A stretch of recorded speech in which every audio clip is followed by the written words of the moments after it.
So while you were growing up as a performer, somewhere along the line you got exposed to Dungeons and Dragons, and Yes.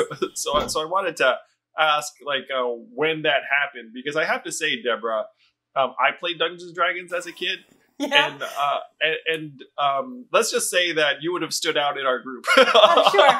Probably not many girls played Yeah. back in the There were day. no Yeah, girls in at least yeah. like our little group. Well, and that's been some of the fun and some of the what I've been sort of tasked to do with Dungeons and Dragons now is I think I didn't come to it till my mid 20s.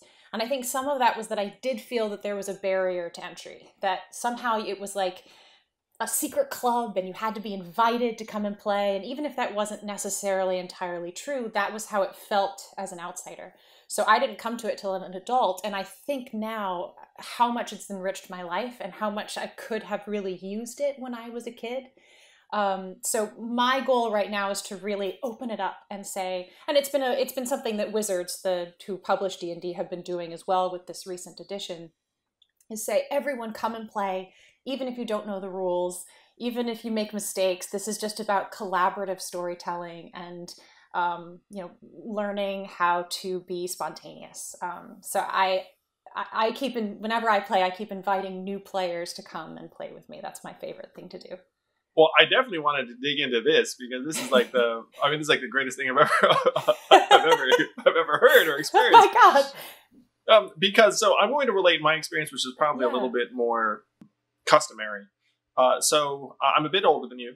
And I grew up in the '80s, and Dungeons and Dragons was one of it's like the heyday, honestly, like the '80s and Dungeons and Dragons and the dice. What edition did you start playing?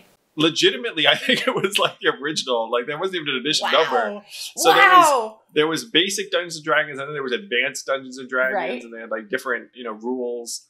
And then there was second edition advanced Dungeons and Dragons, would try to clean some of the stuff up. But but we were playing like the OG keep on the borderlands basic set. Do you have your books still? I think they might have literally disintegrated from all of our handling of them, Deborah, because we had our grubby paws, like our grubby childish paws, and like endless meals being Well, that's good. They eaten should be around well used. these volumes. So it was me, my older brother, and I'm telling you the story. This might entertain you. So my brother is now a professor of psychology at NYU. He got married a number of years ago. But my best man speech for him was about how he was the dungeon master when we were playing Dungeons and Dragons. Like I was trying to paint a picture of us growing up. So it was him, me, and then our neighbor. And then there might have been some people that kind of came in and out, but really the three of us were the core because we lived on the same street.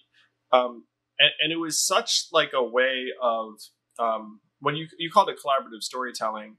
But it was almost like a way for you to have this robust fantasy life for yourself as a kid. And I was a very geeky Asian kid. My brother was equally geeky. And so then you had these incredible narratives about yourself as this dragon slaying hero going out in the woods and taking all these risks and having all these achievements. So it was very, very important to my sense of happiness and belonging as a kid. And you discovering it in your 20s as a creative and then enjoying some of those same elements makes me really happy. Because in my case, I associate it with that idyllic time of life. And the thought of people discovering it at later points is just an amazing idea to me. Oh, cool. Well, I mean, I think as an actor, so much of it is about keeping that inner child that likes to play and have a rich imagination alive. I mean, that's my job, is collaborative storytelling. So this was it's a lovely way to practice. It's a lovely way to feel a little bit more ownership over a story as well, because as an actor, I'm rarely writing or creating the story. I'm just sort of kind of trying to live in it and absorb it. So in D&D, it is that really nice sense of like, oh, this originated from me in some regard. And yeah, I saw that you were actually writing the storylines and everything yeah. else, which is awesome. I've really loved game master, being a game master and writing the stories and leading a team through. It's so much responsibility. It can be, yes. You have to know all the rules to some extent, and sometimes sort of solve some social things that go on at a table. But I've had almost entirely positive experiences.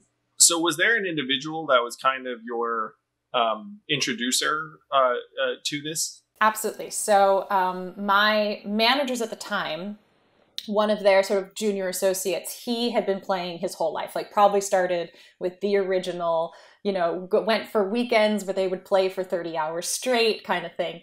And I had always said I was so interested and I wanted to play, but I just didn't know how to get started. And he offered to run a game for me and my friends. So he first introduced us. We played with him for about a year. And then for our next campaign, he sort of suggested that we start to switch the responsibility of writing the campaign. So I was the first one to go. And I think that's when it really bit me. And I said, wow, I can draw from my own interests in these worlds and these genres that I think are really interesting. Because I'm oddly not a big fantasy person. That was never a huge part of my background. I'm more sort of children's lit, that kind of sort of imaginative space rather than like dark Tolkien sort of fantasy. So I lean a little more that way, a little more towards innocence. So for me to be able to say, wow, this is just a structure that I can paint anything on it and use it. So I can do something that feels, like a storybook and not necessarily Tolkien-esque if it sort of leans more towards me. So that has been the fun of the last few years, is sort of putting my own stamp on it. Now, Deborah, I ran for president. You probably knew that. What? No. but there was this element that I had from Dungeons and Dragons. So I went to law school. My parents, who also, like yours, were very into education.